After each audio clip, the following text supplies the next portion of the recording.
an unused oar. Yes, there I'm we going to take the oar off of the go. wall and beat Back somebody. you. Oblivious to it all. All of it. Yeah. Zero interest or knowledge in what you were doing. Madness. I need that right now on a bag or a All sarong. right. Really? Okay. Well, we can do that.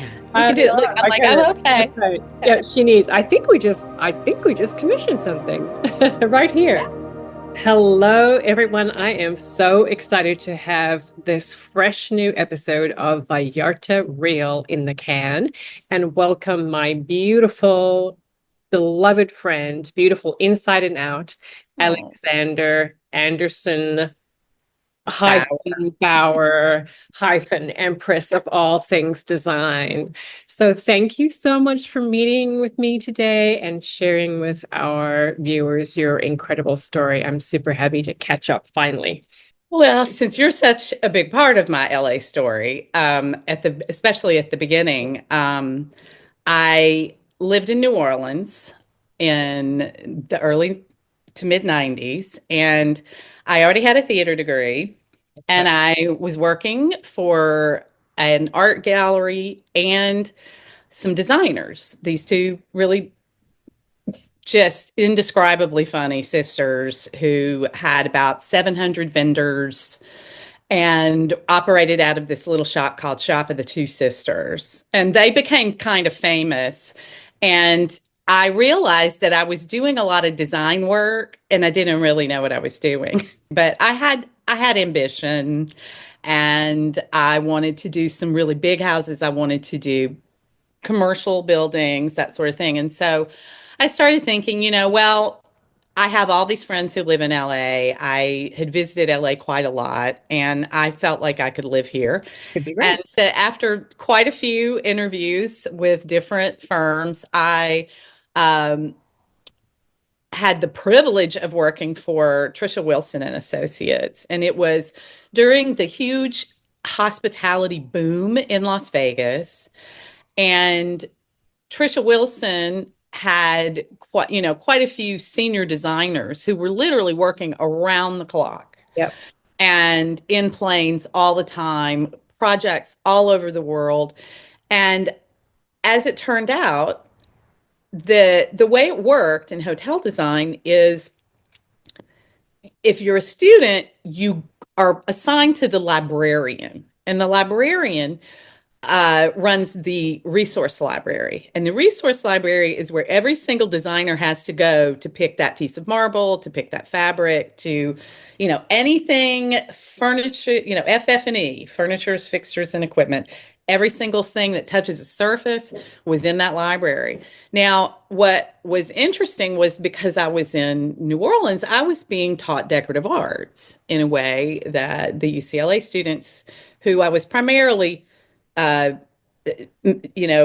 peers with in as interns, um, they weren't really being given that drill quite the way I was, and I had such fantastic access to antiques. I mean, I have friends who had antiques that were fabulous enough for So museums. So two completely different design worlds, two genres, two vernaculars, and all of that was part of it. That was part of it. I didn't want to be one note. I wanted to be able to do whatever style it was correctly. love at Creighton Interiors. Yep. Yes, yes. And so, and if you people have to understand design has principles and elements that are very finite, and you have to have some of those uh working together to create a design that works. And in fact, that'll be in a book I'm going to write that it's actually Feeling written. like this is a master class right now. Yeah, it's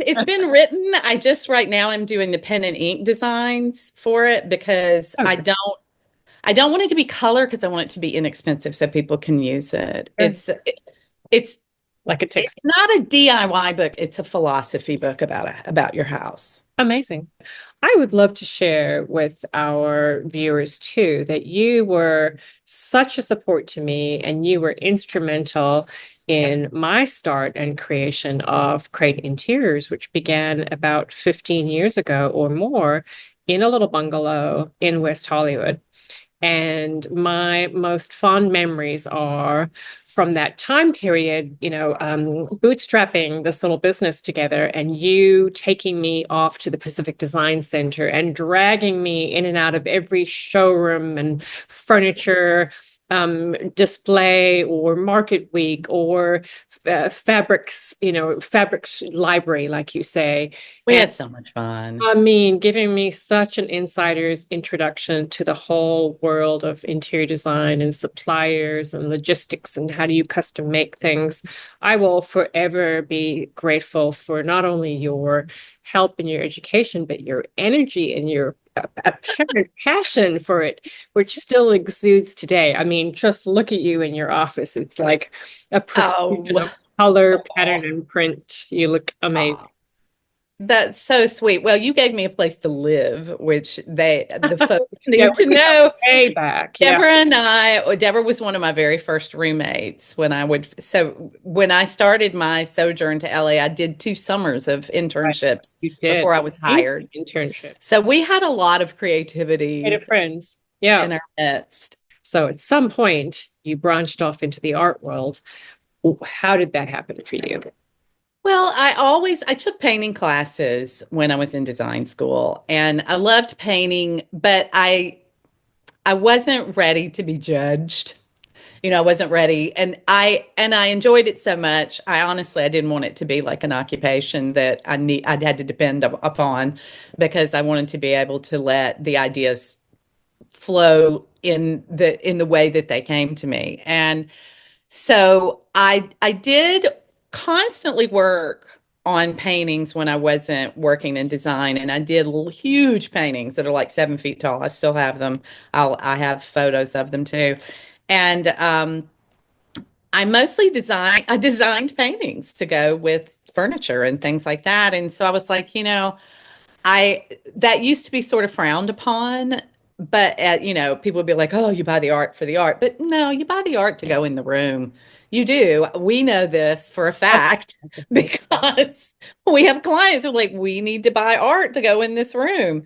That means And so when I had my son, I had a lot of downtime. And but it when it wasn't downtime, it was hyper focused, baby, toddler running around, just like everything was very creating an atmosphere that I could enjoy and enjoy parenting at the same time. And so I realized that the giant paintings were probably out, at least till he stopped being a toddler and would eat the paint. And so I started with a little book about, yeah, about my dog Louis the 14th. It was this that's fabulous, snobby little Boston Terrier who was just the funniest and my first real baby. And so I started a book about Louis. I don't know, can you see oh yeah. there There's a pic. There's several pictures Louis right right there. Yep. there? Yes. And so I started a book about Louis, and I knew that I would probably want to make more paintings of Louis, but I found that I really liked using the drawings that I did of him to position the pieces on the canvas. And I also found that I enjoyed painting those more than I enjoyed painting onto canvas. And so that sort of started this idea of the technique. There's the journey. Yeah. And then I wanted to get good enough that if I walked into a gallery, but I would want that for my client, I would want it for myself, those sorts of things. And I had sort of an idea of what those things would be. And I also knew that I wanted to get back into the nostalgia that I react to in art. And I found that my coming up on the Gulf Coast in Mississippi, we started visiting there about 8 years ago. I grew up there and I just forgot how delightful it is. It's close enough to New Orleans that it has all that fun vibe and they participate in everything and it's you can literally live on the beach for, $1 million or less in some cases. And I just had so many sense memories coming from there. And they were mostly about running in the yard and being playful. Um, and I really wanted to be able to paint the vegetation there because it's so green, it's so Oh, lush. yeah, But I mean, like a lot of people can paint better trees than I can paint. We have those amazing excellent. Spanish oaks. Oh, So, that's right. and it became a thing where I used paper from drafting Huh? that I used as a designer to emboss these leaves. And so, and Gosh, I yeah. treated them a certain way. Now this one's a little curled, which they do, but this is a pecan, this is from a pecan tree branch. Oh, And wow. hard to see, but I'll send some This is photos of lovely. pecan Oh, leaves. so beautiful. And so I was like, okay, well, I that there's the tree leaves. What are we going to do? And so it wound up being a thing where I would take these embossed leaves and put them on the canvas, Yep. and then I would hand draw the corresponding bloom or nut or and I did flying squirrels, I've done hummingbirds, I've done all sorts of things like that, and then just lay them all out on the canvas and paint them. And in the meantime, I've been working on this trademark A little, that yeah. Uh-huh. is a four-leaf quatrefoil Yep. representing all of the passions I have in design. The leaf is from a passion flower, Passiflora, and so it's I've evolved it into sort of a package of things that the collectors can expect. They can expect there to be a lot of texture, a lot of layers. They can expect definitely some bling with the gold leaf that we love, Well, and they can always expect to have the passion flower quatrefoil in my work. And so as I've developed those, you can see in this one, I stenciled this, and that's another thing. pattern technology. Technology has made our business so amazing. When I first came to LA, all I wanted to do was create textiles. I designed, in fact, I found it the other day. You'll love this. Oh, there you go. Yeah, Check it. yeah, it was really fun. I couldn't believe it when I found this. That's a great jumping off point to talk about how your art career has evolved and how you transitioned then into this print on demand, turning this into, you know, transitioning from sort of art studio to a production line and, a product range. So Yes. where did that come into play? Well, print on demand has become really fascinating to me in recent years because, Right. as I mentioned before, in order to make fabric anything, you had to spend a lot of money. You had to take on an inventory. You had to do all sorts of things that cost a lot of money, and you may not make that money back. And when you're a small Yeah. Yeah, when you're a small house, you really, really are counting every penny. And it just wasn't something I could get to before. And now, you know, all we do is we take a high res photo of an image and it prints unbelievably beautifully now. You Oh, send this beautiful. to your guy and they print it. Silk screen isn't necessary Yeah, anymore. that piece is absolutely stunning. The paintings that are on canvas that I paint with my own little hands, those are my couture. Right. And then a printed fine art image that's just an image of the actual art in its entirety. That is what I call my pret-a-porter, my ready to wear. It's affordable, but you Right. still have Oh, yeah, you still have all of the zhuzh of the original piece. yeah, And I make those available on canvas. I make those available on paper, like yeah, whichever you want. yeah. Every other product, from fabric to wallpaper to handbags to Oh, hats, I mean, you name it. That is all what I would classify as my merch. yeah. So I kind of wanted to be like any other designer who had a level of products that were, your best work with no restrictions whatsoever, and then your work recreated in a way that is affordable.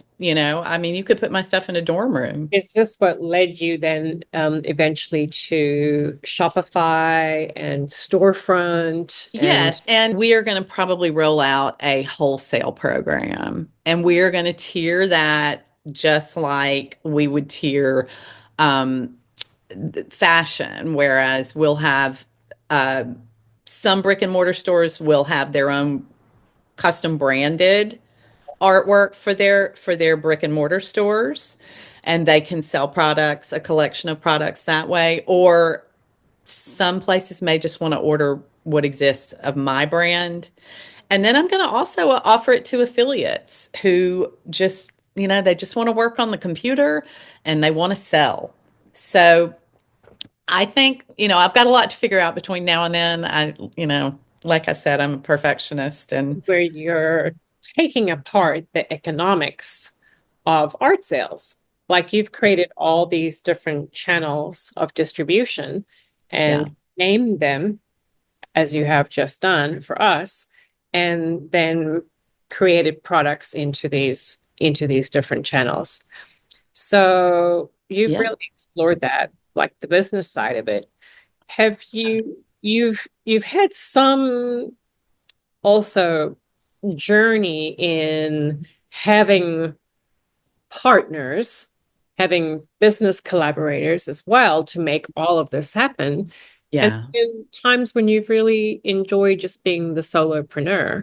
So explain to people those how it feels to be in those two different types of businesses and how it's really worked out for you. Like what works for you at this point? When I initially became a designer, the way to go, now it was on the cusp of changing, but the way to go was you go to work for somebody who's successful, you figure out Apprentice. everything you can figure out to create your own business in the same model, big firm, employing architects, employing contractors, even to some degree. Um, and so I learned right away, hospitality does it differently. And hospitality creates a specification book, and the hospitality firm may or may not do the purchasing. Sure. And so that made it so that it was easy for me to operate solo. And so when I wasn't working for a big firm, I subcontracted myself to other designers sometimes who had large projects. And so that sort of became, for a while, I was the one that you called if you kind of got in over your head. Yeah. Freelance Um, accounting.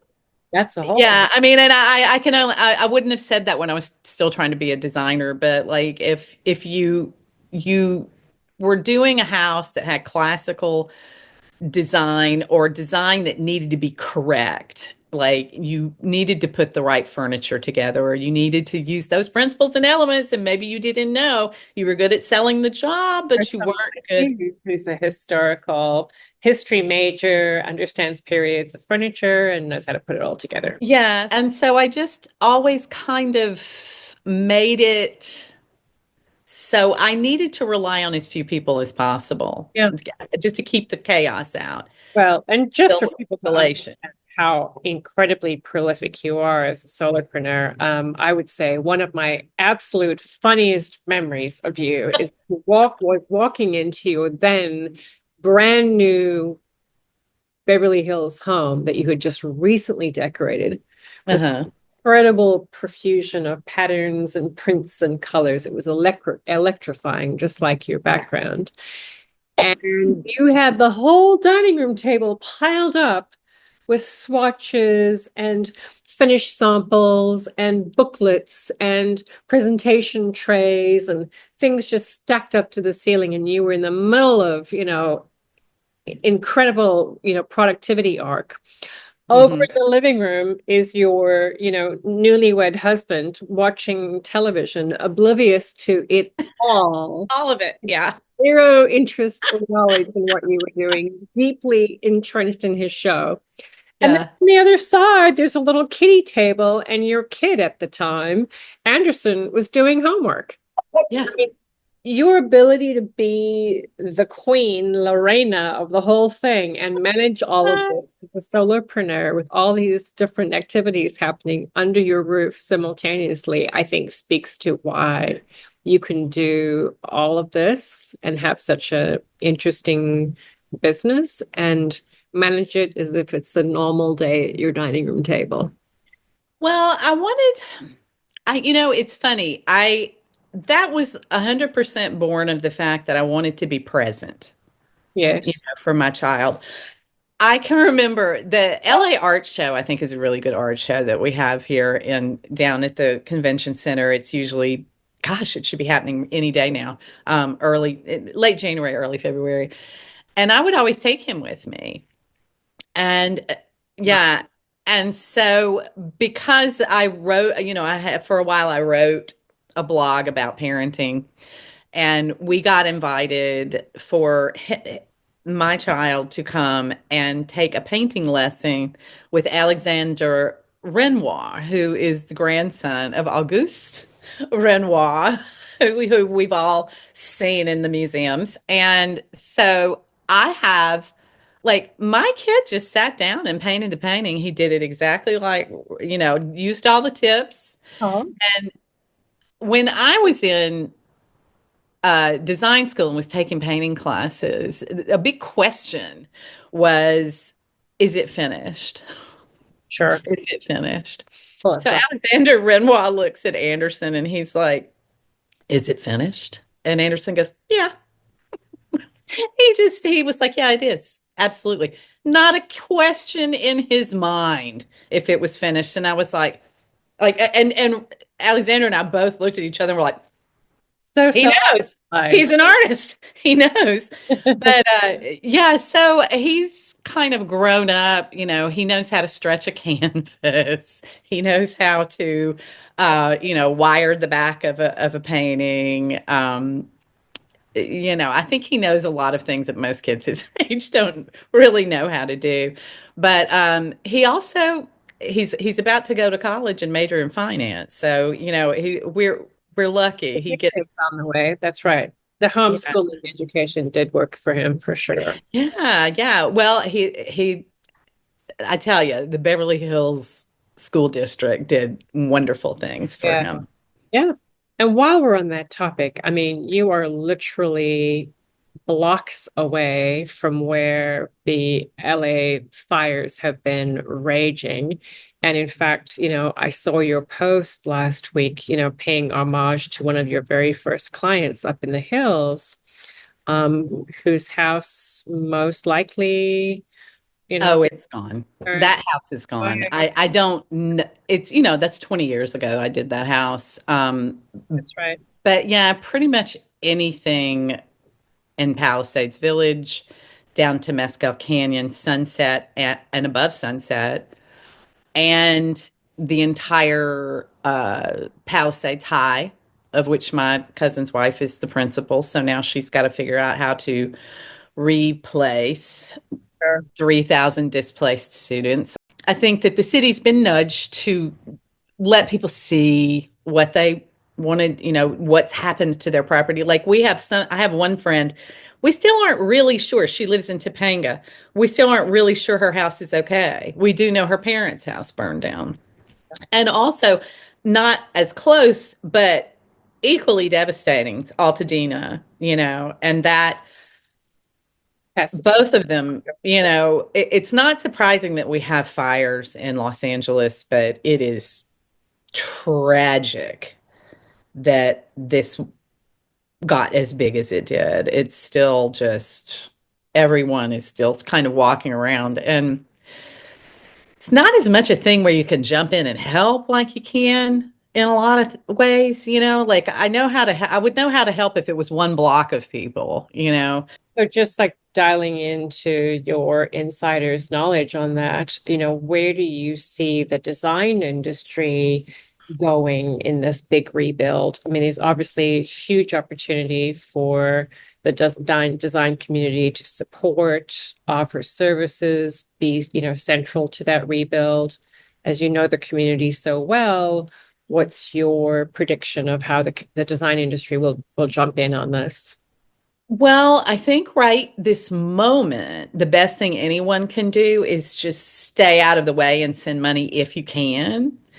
I have some GoFundMe's posted on my Facebook page. If anybody, Okay. my Alexandra Anderson Bower, it's a link that I've just allowed, because I feel like right now, until the Fed and the state and the city figure out exactly what people are going to be allowed to do, a lot, and the insurance, I mean, most of these people did not have full coverage on their homes because like I know someone who has a house above there who paid, probably $8,000 for insurance the year before. Her insurance bill that last year was $130,000. I mean, 5 years of that, you could probably rebuild your house, you know? I mean, so it's down to that. And so I think that Ella, I think a lot of things have to happen before we as designers even, I think we need to be available for any crazy question. And I think right now it'll be mostly just giving people therapy. To simply be a shoulder to cry on and a listening ear. Yeah. Until we know how people will be permitted, how quickly they can get back in, who knows what it is done to the soil. And they'll have to make it so people can insure their homes too. They'll have to do a build up of some sort and a clearing off that will make assure that this won't happen again. And so I think if I had to guess, I would say by the end of the year is when people will start preparing permits. And so that's a long time. That's Yep. a long time. And Yep. but I think it'll take that long. The people who are ready to rebuild, we need to just be ready for them and help them do the fast and economical, I think is going to be a big words, And in practical terms, I think, people will just need homes, right? Even if it wasn't their primary residence, or maybe it was, but they have other places they can go. Um, right. our clients from California have homes here in the Puerto Vallarta area, many more of them in Florida as well. So Yeah. have another place to go, but still need to rebuild that as quickly as possible. If anyone believes that all of the houses that burned in Palisades were, you know, billionaires who can easily rebuild, absolutely not the case. There was a huge school, there were huge apartment buildings. Yes, they were high rent, but th what people spend to live in Los Angeles is very different, scale wise than what I think most people will spend. But you're it was middle class people mostly in Palisades. So there'll be a lot of considerations. I think we just need to be alert and aware to their needs. And like you said, a shoulder to cry on, Yeah, makes a lot of sense. probably for the rest of the year. Yeah, no doubt. And I think you're touching on something that again is a huge commonality between us when we create homes, interiors, vacation homes, even if it's rental or income properties for clients. It's deeply personal. It's the space you inhabit. When you're creating an art piece for someone, it's something that hangs on their wall in a very special place, and it was chosen for a special, purpose to good Yeah, ugly, right? right. How do you Yeah. navigate that, like, personal relationship that that connects you to each one of these projects that you do? I'm just a person who finds it easy to get to know people. And I have always been a person who likes to hone in on things that are special about that person. And so I think that Sure. That is, I think that's what I did. I tried to figure out what was special to them, special about them, and create conversations around those things, for the in between. We always had a lot of work to do, so there was a lot to talk about, but Yeah, you're incredibly gifted in that area and relationships for sure. Networking is your key. You mentioned to me recently that you are going through another transition and that you will shortly be moving back to the New Orleans area, which I imagine signals the reconnection to the art gallery scene there. I am really looking forward to participating in the arts community fully there. It's much more, it's much easier.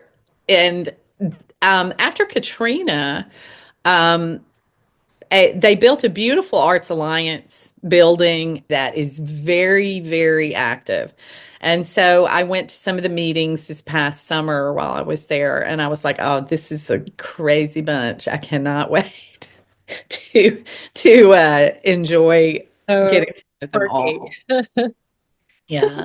you've had a lifelong career in and around the arts community. Um, for our viewers, how would you advise starting an art collection, curating and building a collection of art and artifacts and beautiful things that you love? Um, I would start by finding just one piece you really love. It could be anything. You may find you love glass blowing. You may find you love paintings. You may find you love miniature paintings. You may find you love, paintings that have adornments. There's so many different ways you can go.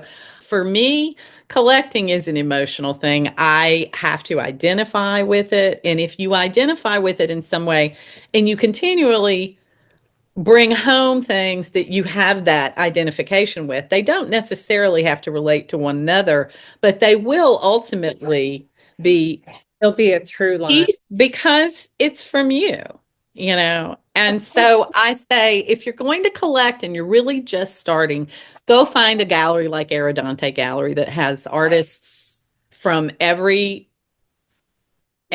place. good to know. Become a friend of the gallery, whether or not you're buying things, answer their invitations when they invite you to things, show up sometimes, have a drink, and talk with them about the artists. Yeah. And often the artists are there, Yeah. you know. Now we can buy things online, and certainly I advise people to do that too if you connect with something. But I do think part of collecting art is being part of a community. And so I stand by, go to the little galleries, but you can still buy it online if you want to. Amazing advice. We have so many clients who are at different stages of art buying. Many of them, already pedigreed, well-developed collectors, and others just starting the journey. And that is a wonderful place to start. One thing I should bring up too, and I have I have a show and tell for it. Um, Commission a painting. Oh, You yes. know, a collector had been to my studio in Mississippi and had been to the gallery, and he said, "I love every single thing you do, but here's some things that I want. Would you do a commission painting?" And I was like, "Well, sure, I love a design challenge, So he brought me a William Butler Yeats poem. He brought me the concept of the tree of life, the Yggdrasil, and he wanted color. He said, "I love Bridgerton. I love how bright that tree at the beginning of Bridgerton is." And so we had some sort of ongoing things like a tree, the tree of life, bright colors, and that poem about growing and blossoming. And I have a slideshow I'll send you to that you can see, but it became this, which Oh God, look at is in real life, it's a 4 foot by 2 foot painting. that. And I do a lot of research on subjects, even if it's a bug, like I had love bugs on a painting not too long ago, and I looked up to make sure I was being accurate about my love bugs. But I created the stencil symbol on the back, which is actually the Norse symbol for the tree of life. And so that became the stencil background. And then the paper images became a huge wisteria vine and then all the wisteria. And he also wanted one snake. And he said, and I want it kind of hanging out. I don't want it to be a scary, like, viper or anything. I just want it to be this snake that just kind of hangs out. And so we got that for him. That Python texture is madness. I need that right now on a bag or a All sarong. right. Really? Okay. Well, we can do that. We can do it. Look, I'm like, Okay. oh, okay. Okay. Okay. Yeah, she needs. I think we just commissioned something right Yeah. here. So there you go. It's priced by the inch. Good to go. Amazing.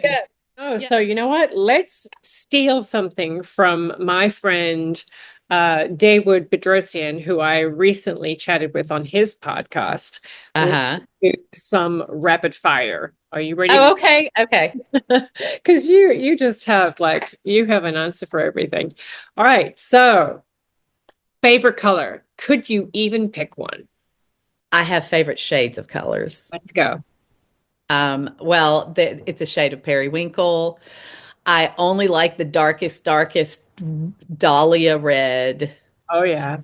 White has to be white. It cannot be creamy. Okay. And blue, I go between the darkest blue of night and then just the beautiful sky blue that, we love in the sky that I can see right now. Another one. Love, hate things. Polarizing. Either love or hate things about New Orleans style. The thing I love about New Orleans style is that they continue on with the fabulous Greek revival. They continue on with the proper executions of the styles as they should be. And they add in fun things to make it new again. The thing I hate the most about New Orleans style is when people try to imitate it and don't do it correctly. Yeah, yeah, yeah. Okay, so worst design crimes people commit in their beach homes. An unused oar. Yes, there I'm we going to take the oar off of the go. wall and beat Thank somebody. you. Yeah, That certainly describes a beach house crime for sure. yeah. What about the most luxe features you're seeing trending right now in LA and Hollywood homes? What's the over-the-top luxe thing that you just think is beyond? I wouldn't put it down to one thing, but I would say that everyone, not just people in LA, people are very much catering their designs and their space allocation to their creature comforts and their favorite things. So like, you'll see somebody put an inordinate amount of effort into a coffee bar, you know. What about these crazy wine rooms that are archives for the world's, cases of the world's rarest vintages, and you go down a slide to get down the which is the tasting room, um, Yeah. or the Disney themed, you know, situation room, or some of those over the top thematic things. Well, I mean, I think if you're going to use them, you want a bowling alley in your house, 'cause if you like to bowl, go ahead and do it. But I I personally believe I have a couple of friends who are sommeliers, and actually the best one actually lives in Mississippi. The one who has the most accolades, et cetera, lives in Mississippi. But I think the people who are collecting like that are not necessarily the people who are drinking the wine. You know what I mean? I think so I say if you're collecting it, so you have this collection that you're looking at, make it as beautiful as possible because it's something special to you. So, bottom line, design should be personal and Yeah. a collection should follow suit. I just have loved chatting with you today. I so appreciate you jumping on and having this conversation. Of course, you are no stranger to Puerto Vallarta. You are no stranger to Florida, LA, the communities where we live, work, and play. And I just thank you for sharing your story. You're an incredible artist. Thanks for taking us behind the easel.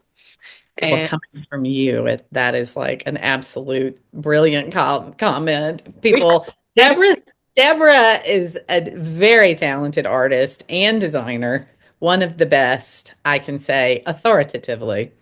we should chat again. Thank you so much, Alexander. And I Anytime you wanted just a comment, let me know. We've seen your studio, and in just one of the ways we like to take you behind the scenes of the art, real estate, and design community and keep Vallarta real. Thank you. Thank you. Vaya con Dios. Hey, bye con Dios. Muchas gracias.